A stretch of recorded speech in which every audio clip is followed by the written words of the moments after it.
आप से स्वागत कीजिए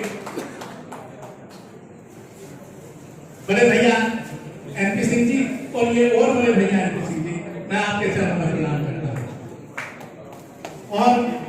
और भी बड़े जिनसे मेरे बड़े भाई भी सीखते हैं, श्री आनंद चौहान जी अमेठी परिवार की ओर से आपके संभव है, हम प्रणाम करते हैं आपको। और माननीय सांसद जिन जैसा बोलने वाला हमें कोई और नहीं, इतने मृदुभाषी ऐसा साहित्य हम कहीं पढ़ नहीं पाए साहब, डॉक्टर साहब माननीय सांसद जी जैसा साहित्य आप बोल लेते हैं, इतना अच्छा साहित्य हम कहीं सीख नहीं पाए, आपको नमन करते हैं। बाबा बालकनाथ मंदिर से पधारे, हम बाबा को प्रणाम करते हैं। बहन शालिनी सिंह जी यूं तो बहुत अच्छी समाज सेविका हैं और समाज की सेवा में बड़ी सक्रिय हैं। साथियों, सर्वाधिक लोगों ने रामायण सुनी है और तमाम लोगों ने रामायण पढ़ी है, लेकिन बड़े भैया जी के साथ रहते हुए मुझे तो यह लगता है कि मैं रामायण को जी कर देख रहा हूं। क्या बात, बहुत सुंदर। साथियों, रामायण में हम देखते हैं श्री राम जी के पूर्वजों से भी तमाम लोग अवगत हैं, तमाम लोग पूर्वजों को जानते हैं और श्री राम जी के अनेकों ऐसे वंशज हैं जिनमें मैं भी सम्मिलित हूं, उनको लोग नहीं जानते हैं, लेकिन श्री रामचंद्र जी को लोग उनके पूर्वजों से भी अधिक शायद इसलिए जानते हैं क्योंकि जो मर्यादा के लाल धागे श्री रामचंद्र जी ने धारण किए थे, उन लाल धागों को कोई और धारण नहीं करता है। इसीलिए श्री रामचंद्र जी ने सर्वाधिक लोगों के हृदय में जगह बनाई। और वर्तमान में भी यदि कोई लाल धागे धारण कर लेता है तो वे लाल धागे नहीं बचते, वह कलावा बन जाते हैं यदि कोई संकल्प हो। और साथियों, अगर वह संकल्प मर्यादा, धर्म और कर्तव्य का हो तो वह व्यक्ति विशेष ऐसा होता है जिसके वजह से उसके पूर्वजों की और हम जैसे वंशजों की भी पहचान हो जाती है। लाल धागे कहने को बड़े भैया जी की आत्मकथा है, लेकिन मेरे लिए प्रेरक ग्रंथ होगी। बड़े भैया जी ने यह सिद्ध किया है कि बड़ा भाई परिवार में सिर्फ बड़ा भाई नहीं होता, अभी तो पिता दूसरे परिवार का दूसरा पिता होता है। चौहान जी से अनुरोध करूंगा कि राघवेंद्र जी से अनुरोध करूंगा कि माननीय कंगाल मिश्र जी को गवर्नर आपको माननीय सांसद जी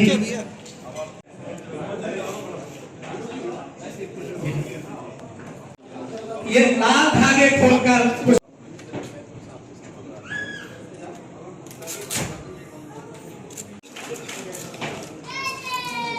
बाबा कानपुरी जी भी आ जाए।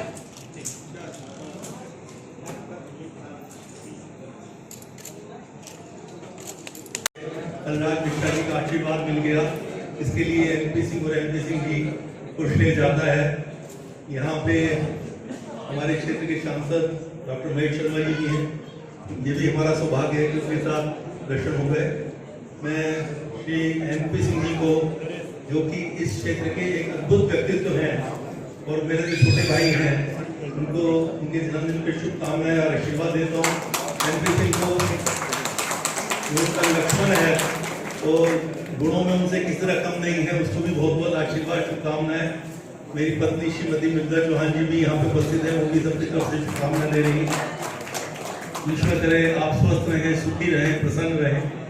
ऐसे सामाजिक कार्यकर्ता, एक ऐसे राजनीतिक कार्यकर्ता और जिन्होंने इस क्षेत्र के लिए फुलरवा के 7 बार अध्यक्ष चुने जाना कोई मजाक की बात नहीं है। 8 बार वाली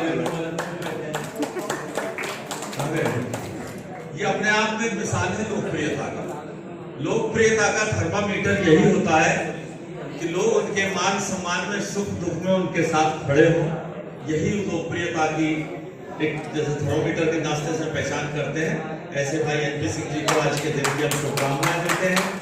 हमारे बीच में एक ऐसे युग पुरुष जिन्होंने अपना पूरा जीवन देश के लिए, समाज के लिए, उत्तर प्रदेश के लिए कैबिनेट मंत्री के रूप में उत्तर प्रदेश के राजनेता, प्रदेश अध्यक्ष से लेकर विभिन्न विभागों में रहे और अंत में राजस्थान में।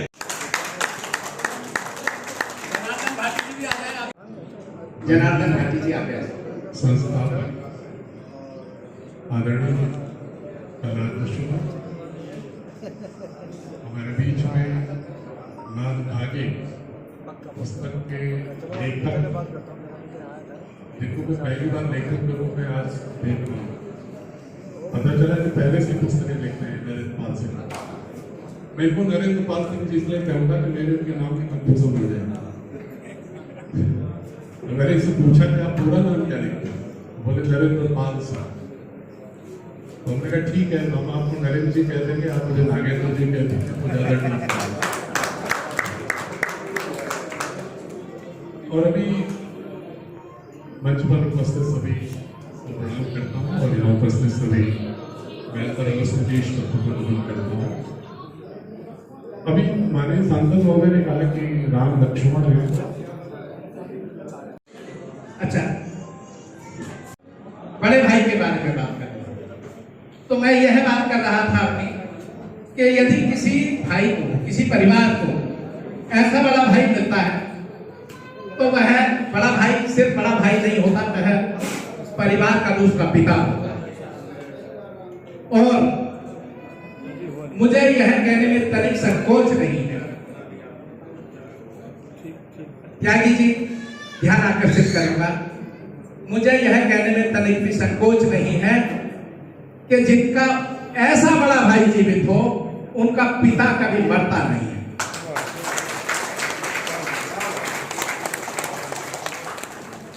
बड़े भैया जी ने भरमन साहब की जो लकीर खींची है, मैं ऐसे किसी व्यक्ति को नहीं जानता जो उस लकीर को छू सके।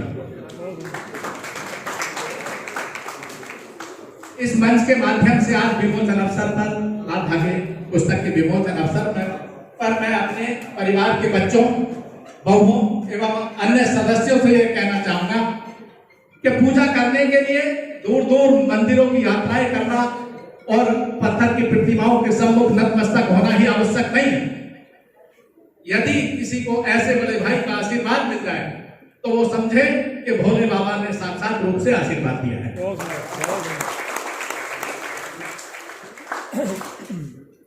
इस पुस्तक के प्रूफ रीडिंग के समय थोड़ा सा मैं देख रहा था और मुझे लगा कि शायद बड़े भैया एक प्रसंग लिखना भूल गए। साथियों, दिल्ली के किसी होटल में उस मालिक ने सीसीटीवी के माध्यम से देखा कि कोई युवक उस इमारत को निहार रहा है, बार बार उस होटल की ओर देख रहा है। तो होटल मालिक ने यह सोचा कि शायद बेचारा भूखा होगा, उसको होटल में अंदर बुला लिया और उसको भोजन की पेशकश की। उस युवक ने भोजन करने से मना कर दिया, कहा कि मैं आपके बिल चुकाने योग्य पैसे मेरे पास नहीं है, मैं भोजन नहीं कर पाऊंगा आपके होटल में। तो उस होटल मालिक ने कहा ऐसी कोई बात नहीं, आज मेरे बेटे का जन्मदिन है और वो विदेश में है, मैं आपके साथ भोजन कर लूंगा तो मुझे लगेगा कि मैंने अपने बेटे के साथ भोजन कर लिया है। और यूं कहते हुए उसने 2 थालियां लगवा दी। हाँ, साध्वी प्रज्ञा जी हमारे बीच पधारी हैं, स्वागत करते हैं जी। तो साथियों, 2 थालियां लगवा ली। वह नवयुवक किसी समय उस होटल की क्रॉकरी को देखता, साध्वी जी पधारिए, तो वह युवक कभी उसकी क्रॉकरी को निहारता, कभी फर्नीचर को देखता और कभी उस होटल की इमारत को देखता। बोला, अंकल मैं अनुरोध करता कि स्वागत थोड़ी देर से करेंगे जी, क्योंकि बीच में अंकल ये होटल तो बहुत महंगा होगा। तो मालिक ने कहा, होटल मालिक ने, नहीं ये होटल मैंने खरीदा नहीं है, ये होटल तो मुझे मेरे बड़े भाई ने गिफ्ट में दिया है। तो लड़के ने कहा कि आपके भाई बहुत अच्छे होंगे, बड़े भाई, जिन्होंने आपको ऐसा होटल गिफ्ट किया। और वो यह कहकर थोड़ी देर के लिए चुप रहा। तो होटल मालिक ने आगे बात बढ़ाई और कहा कि मैं यह सोच रहा हूं कि तुम्हारे मन में यह ख्याल आ रहा होगा कि काश तुम्हारा भी ऐसा कोई बड़ा भाई होता और तुम भी मेरी तरह से ही मुफ्त में होटल के मालिक बन गए होते। तो उसने उसने कहा, तालियां अब बजेंगी, उसने कहा कि नहीं, मैं यह नहीं सोच रहा, बल्कि मैं तो यह सोच रहा हूं कि काश मैं भी आपके बड़े भाई जैसा होता तो मैं अपने छोटे भाई बहनों जैसा होकर देखता। मेरे भी छोटे भाई बहन हैं अंकल, मैं भी उन्हें कुछ देना चाहता हूं। तो उस होटल मालिक ने कहा कि शाबाश बेटा, तू तो मुझसे कहीं बहुत ऊपर निकला, जा तू एक दिन ऐसा ही बनेगा, जो जैसी सोच रखते हैं वो वैसे ही बन जाते हैं। तो हो न हो, बड़े भैया के संदर्भ में वे बातें फलीभूत हुई हैं जिनके संरक्षण में हम भी चल पा रहे हैं। जन्मदिन की भी बहुत बधाई अपने आपको। 2 कविताएं हम अपनी अंकल को समर्पित करते हैं, क्योंकि वीर रस में लिखते हैं और उनकी पर्सनालिटी पूरी वीर रस में है। आरंभ आग्रह से किया था, अंत विद्रोह से होगा। आरंभ आग्रह से किया था, अंत विद्रोह से होगा। किसी और के करने से कुछ नहीं होगा, जो होगा तुम्हारी सोच से होगा। हार के डर से मन विचलित है, तो हार निश्चित है। आश्वस्त हो विजय के, तो विजय घोष ही होगा। एक और कविता है। रणभूमि से लौटकर मां जब मैं तेरे गले लगा, वेदनाएं निष्क्रिय हुई, हर घाव फिर मध्यम लगा। जो हार भी जाता तो ऐसे ही गले लगाती मां। आंसू खुशी के देखने थे तो जीत के आया मां। भाग्य के ललाट पर कर्म का तिलक लगा सकता हूँ, तेरे लिए मां मैं हर युद्ध जीत के आ सकता हूँ। प्रज्ञा भारती जी का स्वागत करें। प्रमोद जी आप स्वागत कीजिए इधर जी।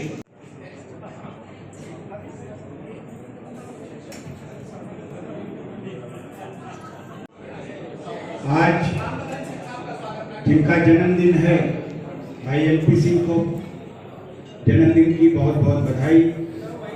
उनका एक और स्वरूप सामने आया, एक रचयिता के रूप में, और निश्चित रूप से यदि उनके जीवन की पूरी गाथा को आप देखेंगे तो तमाम चीजें आपको मिलेंगी जो आपको आगे चलकर प्रेरणा जरूर देगी। उन्होंने तमाम आर्डर हुए के लोगों को मिलाकर जो संस्था बनाई और उस संस्था के माध्यम से जिस तरीके से विकास में योगदान दिया, उसके लिए वो निश्चित रूप से बहुत ही बधाई के पात्र हैं। हमारी शुभकामना है कि इसी तरीके से ये स्वस्थ रहते हुए आगे भी सामाजिक कार्यों में जिस प्रकार से अब तक रुचि है आगे भी लेते रहें। देखिए, अपना जीवन तो हर कोई जी लेता है, जीवन उसका ही योग्य है और उसी को लोग याद करते हैं जो औरों के लिए जीता है, औरों के लिए भी थोड़ा सा समय निकालता है। तो सबसे बड़ी जो कमी है वर्तमान समय में, हर कोई स्वार्थी हो चुका है। जो यहाँ भाई भाई की बात हो रही थी, भगवान राम की बात हो रही थी, ये बातें बहुत अच्छी हैं, लेकिन इन बातों से हम सीखते कितना है ये और ज्यादा जरूरी है। तो हमें सबसे बड़ी बात यही होनी चाहिए कि हम जहां भी जिसका भी भला कर सके, अपने परिवार का, अपने समाज का, अपने लोगों का, अपने पड़ोसी का। इसलिए यह है, देखिए कि हमारे बगल में अपराध होता है, हम देखते हुए निकल जाते हैं। हमसे और विश्वास मेरे पिताजी को भी दिया है और आज मुझे भी दे रहे हैं। ऐसे एलपी सिंह जी को मैं धन्यवाद देता हूँ। और मेरे भाई बहन, बच्चे, परिवार के लोग, मेरे समाज के लोग, मेरे क्षेत्र के लोग, मेरे गांव के लोग, मेरे अधिकारी पदाधिकारी यहाँ पर मौजूद हुए हैं, सब धन्यवाद के पात्र हैं। सबको प्रणाम करता हूँ साथियों, और सबको धन्यवाद देना चाहता हूँ कि यहाँ आज हमारे बीच में सब बड़े महान पुरुष इकट्ठे हुए हैं मुझे आशीर्वाद देने के लिए, मुझे अपनी शुभकामनाएं देने के। आइए चेयरमैन महोदय, आइए, स्वागत है। विमला बाथम जी हमारी चेयरमैन उत्तर प्रदेश महिला आयोग की पहुंच चुकी है, आपको धन्यवाद, स्वागत। विधायक भी रही है। आज हमारे बीच में मुझे आशीर्वाद देने के लिए हमारे माननीय पूर्व गवर्नर श्री कलराज मिश्रा साहब उपस्थित हैं। मैं उनको धन्यवाद देना चाहता हूँ। मेरे बड़े भाई लोकदल के वरिष्ठ महामंत्री हमारे भाई त्रिलोक त्यागी साहब मौजूद हैं, धन्यवाद देना चाहता हूँ। और हमारे साथ में भाई विनय वर्मा, मेरा बच्चा, बहुत ही लोकप्रिय विधायक साध्वी जी हमारे बीच में हैं, मैं उनको भी धन्यवाद देना चाहता हूँ। और वो बिजनौर के अखबारपुर गांव अफजलगढ़ के पास था, वहां रहता था। पुरानी बात है, अंग्रेजों के टाइम की बात है। एक अंग्रेज कलेक्टर ने आके गांव में किसी के साथ बदतमीजी की और हमारे जो दादाजी थे उन्होंने कलेक्टर को लात धूल से वहीं बजा दिए, उनकी पिटाई की और कलेक्टर को वहां से भगाया। उसके बाद कलेक्टर तो कलेक्टर है, सरकार थी, दोनों को उठाकर दोनों को इनकाउंटर किया गया। हमारे दोनों दादा का इनकाउंटर। हमारी दादी उस वक्त गांव छोड़ना, बिजनौर से गांव छोड़कर अपने दोनों बेटों को और बेटियों को लेकर जिला मुरादाबाद के ठाकुर द्वारा के पास रहने वाले से